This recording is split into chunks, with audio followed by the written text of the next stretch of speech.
சிவபெருமானை வழிபடக்கூடிய சிறப்புக்குரிய நாட்கள்ல ஒன்று ஐப்பசி மாத பௌர்ணமி. சிவபெருமானுக்கு எத்தனையோ அபிஷேகங்கள் செய்து நாம வழிபாடு பண்றோம். அவர் ஒரு அபிஷேக பிரியனும் கூட. ஆனா வருடத்திற்கு ஒரு முறை மட்டும்தான் அவருக்கு இந்த அன்னாபிஷேகம் அப்படிங்கிறது நடைபெறுகிறது. எதற்காக சிவபெருமானுக்கு அன்னாபிஷேகம் செய்யணும்? இந்த உலக உயிர்கள் அனைத்துமே கலி உலகத்துல அன்னத்தை தான் ஆதாரமாக நம்பி வாழ்ந்து கொண்டிருக்கிறது. எல்லா ஜீவராசிகளும் பசிப்பினி இல்லாம இருக்கணும் அப்படின்னா எல்லா ஜீவராசிகளும் யாருக்குள்ள ஒடுக்குமோ அவருக்கு இந்த அன்னத்தை நைவேத்தியம் செய்வது தானே சரியாக இருக்கும்.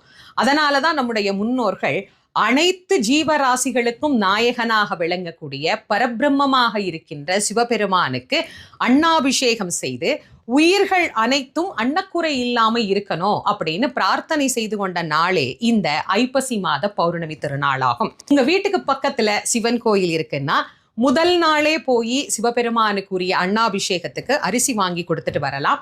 அன்னாபிஷேக தன்னைக்கு கலந்து கொண்டு அன்னத்தால சுவாமிக்கு அலங்கரிக்கப்பட்டிருக்கக்கூடிய அந்த ரூபத்தை தரிசனம் பண்ணினா கோடி கோடி கோடி கோடி நன்மைகள் அப்படிங்கிறது நமக்கு கிடைக்கும். நம்முடைய பரம்பரைக்கே அன்னக்குறை அப்படிங்கிறது ஏற்படவே ஏற்படாது. இந்த அபிஷேகம் செய்யக்கூடிய அன்னத்தை நீர்நிலையில கொண்டு போய் சேர்ப்பாங்க. அது நீர்வாழ் பிராணிகளுக்கும் இறைவன் அளிக்கக்கூடிய ஆசீர்வாதம், சகல ஜீவராசிகளுக்கும் இறைவன் அளிக்கக்கூடிய அருளாகவும் அது அமைகிறது. இப்ப கோயிலுக்கு எங்களால போக முடியலமா, வீட்டில இருந்தே நாங்க கும்பிட்டுக்கலாமா அப்படின்னு கேட்கிறவங்க தாராளமாக வழிபாடு பண்ணலாம்.